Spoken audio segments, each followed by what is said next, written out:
Right now, as you sit there, your cat is likely watching you. They aren't just looking at you, they are observing the way you move, the way you breathe, and most importantly, what you're putting into your mouth. You might think they are just being greedy or begging for a piece of your dinner. But here is the unsettling truth. Your cat isn't just hungry. They are performing a high-stakes psychological evaluation of your survival skills. Every time you eat in front of them, they are deciding whether you are a competent leader of their territory or a liability they need to manage. Most of us have been told that cats are solitary, independent creatures who couldn't care less about what we do, as long as the bowl is full. We assume their interest in our food is a simple matter of appetite, but that's a dangerous misunderstanding of the feline mind. In reality, your cat's obsession with your plate has very little to do with nutrition and everything to do with a deeply rooted instinct for social mirroring and risk assessment. And it gets even more interesting. Some of the things you think you're doing to treat them are actually sending signals that could be fundamentally breaking their trust in you, or worse, silently destroying their bodies from the inside out. The relationship between a cat and their human is built on a series of silent, invisible contracts. Most people never notice this, but every scrap of food you share is a clause in that contract. If you feed them the wrong thing, you aren't just making them sick, you are shattering the psychological safety of their entire world. By the end of this video, you will understand exactly which 8 human foods can bridge the gap between your two species, and which ones act as a biological off switch for your cat. But more importantly, you'll discover the shocking reason why your cat doesn't actually see you as a person at all, and how that changes every meal you share. Number 1, the chicken shadow and social referencing. Let's start with something almost every cat owner has experienced, the chicken shadow. You open a package of poultry, and suddenly they are there. They aren't meowing, they are just present. You probably think they just love the smell of cooked chicken. It's a natural assumption. We believe they want it because it's meat and they are carnivores. It feels like a simple equation of, I have meat, cat wants meat. But here's the strange part. Your cat doesn't actually care about the chicken as much as they care that you are eating it. In the wild, cats are solitary hunters. But they are also scavengers who watch other predators. If you, the giant presence in their life, are eating something, it serves as a biological green light. It's called social referencing. They aren't just hungry, they are using you as a professional taster to see what is safe in this environment. And it gets even more interesting. Plain cooked chicken is one of the best things you can share, but only if it's prepared in a way that respects their biology.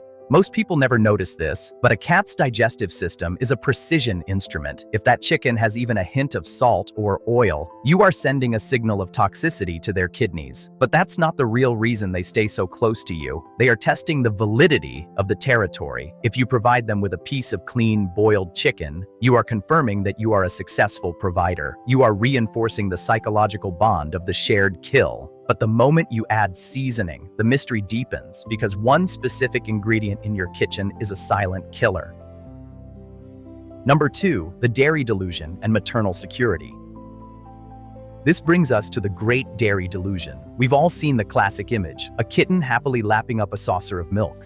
It's perhaps the most common belief about cats in history. You might think you're giving them a nostalgic treat, a way to connect back to their infancy. It feels like an act of pure love. However, this is one of the most successful lies in animal history. But here's the strange part. Almost all adult cats are actually lactose intolerant. Their bodies literally stop producing the enzyme needed to break down dairy once they are weaned. When you give your cat milk, you aren't giving them a treat. You are giving them a gastrointestinal nightmare. But that's not the real reason this is so psychologically fascinating. Most people never notice this, but cats will often beg for milk even if it makes them feel terrible. Why? Because the smell of fats in dairy triggers a regressive psychological state. It reminds them of the absolute safety of the nursing period. They aren't seeking nutrition, they are seeking a feeling of maternal security. It's a psychological loophole they can't close. If you want to give them that same fatty, protein-rich reward without the biological sabotage, a tiny cube of plain hard cheese like cheddar or Gouda is the answer.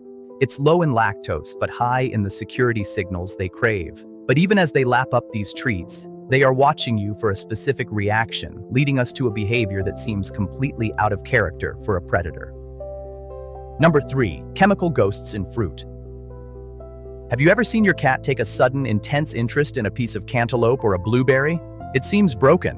Why would an obligate carnivore want a piece of fruit? You might think they are just being weird, or that they have pica, a condition where animals eat non-food items.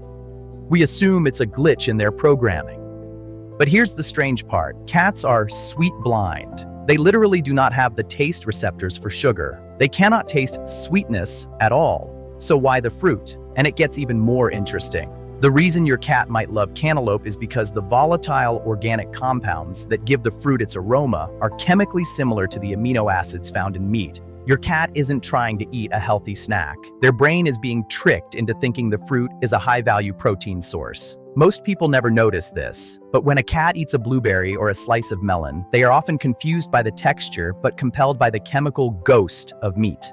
It's a fascinating insight into how they perceive the world, not through flavor, but through chemical signatures. But while fruit is a harmless mystery, the next category of food is where the mystery turns into a genuine psychological threat. Number 4, invisible toxins and the betrayal of the body. We need to talk about the invisible toxins, the things in your kitchen that are secretly deadly. I'm talking about onions, garlic, and chives. You're cooking a pasta sauce. A little bit of garlic powder hits the floor, and your cat licks it up. You think, it's just a tiny bit of seasoning, they'll be fine. We assume that because it's a natural vegetable, it can't be that bad. But that's not the real reason this is so terrifying. Garlic and onions contain compounds called disulfides and thiosulfates. In humans, these are fine. But in cats, these chemicals cause oxidative damage to their red blood cells. Essentially, their blood begins to break down and stop carrying oxygen. Most people never notice this because the symptoms don't happen immediately. It can take days for the ghostly paleness and lethargy to set in. And it gets even more interesting. This creates a massive psychological trauma for the cat. Suddenly their body is failing them and they don't know why. Because cats hide pain to avoid appearing vulnerable to predators, they will withdraw into the shadows of your home. They will look at you with eyes that seem to ask why their world is turning cold. By the time you realize they are sick, the damage is often done. This is the ultimate hidden truth of the kitchen. The most flavorful things to us are biological weapons to them. But why do they want to eat our dangerous food in the first place? It comes down to how they see your role in the house. Understanding the chemistry of your cat's diet is the only way to protect the invisible contract you have with them. If you've ever felt like your cat was trying to tell you something through their food choices, you are already ahead of most owners. If your cat does this too, watches you eat, begs for the forbidden, you should like the video and subscribe to the channel. Most owners completely miss the psychological meaning behind the beg. Number 5, the fish paradox and the super stimulus junkie. Let's look at the fish paradox. Everyone knows cats love fish. You open a can of tuna, and it's like a biological alarm goes off. You think you're providing their natural diet. It feels like the most cat thing you can do. But here is the flip. In the wild, the ancestors of our domestic cats lived in the desert. They didn't eat fish, they ate birds, rodents, and insects. But here's the strange part. Fish is what scientists call a superstimulus. It has such an intense concentration of protein and fat smells that it overwhelms the cat's sensory system. It's like feline junk food. If you feed a cat too much tuna, they can actually become tuna junkies, refusing to eat anything else. And it gets even more interesting. Standard canned tuna for humans lacks taurine, an essential amino acid cats need for heart health. Most people never notice this, but a tuna addict cat is actually starving their heart while they feel like they are eating a feast. It's a psychological trap. They are addicted to a food that doesn't sustain them. If you want to give them fish, a tiny piece of cooked salmon or sardine in water is a hidden truth that actually helps their coat and brain. But this obsession with fish leads us to the most complex psychological behavior of all, the mirror meal. Number 6, the mirror meal and conspecific cooperation. Have you ever noticed your cat only wants to eat when you are eating? Or perhaps they bring their kibble into the room where you are sitting. You might think they are just being social, or maybe they are lonely. We assume it's a simple desire for company. But here's the strange part. This is actually a behavior called conspecific cooperation. Even though they are solitary hunters, cats who live in a colony, which is how they see your house, synchronize their most vulnerable moments. Eating is a moment of extreme vulnerability. By eating when you eat, they are saying, I trust that you are scanning for predators while I am distracted. But that's not the real reason this is so deep. They aren't just trusting you, they are validating you. If you eat something and then offer them a safe human food, like a bit of scrambled egg, an incredible source of protein for them. You are completing a ritual that is thousands of years old. You are confirming that the kill is safe and the colony is secure. But this brings us to the most unsettling revelation of all. If they are syncing their lives with yours, who or what do they think you actually are? Which brings us to the mind shift, the moment where everything you thought you knew about your pet changes. Throughout this video, we've talked about how to feed your cat, what they love, and what kills them. But we have been using human terms. We use words like owner, friend, and pet. Here is the reveal. Your cat does not see you as a human. They don't have a concept for another species that takes care of me. In the mind of a cat, there are only two types of things: cats and not cats. And since you aren't a bird or a mouse, and you interact with them in a social way, they have categorized you as a cat. But not just any cat. To your cat, you are a giant, unpredictable, non-hostile cat. You are a member of their species that has somehow grown to a massive size and lost most of your hunting skills. Think about it. You don't hunt, you don't groom yourself with your tongue, and you move awkwardly. This is why they want your food. They aren't begging from a master. They are scavenging from a high-ranking, slightly incompetent colony member. When you give them a piece of safe food, like a bit of plain pumpkin, which is great for their digestion, they don't think, "Thank you, human." They think, "The giant cat has found a resource, and because I am part of the colony, I am entitled to a share."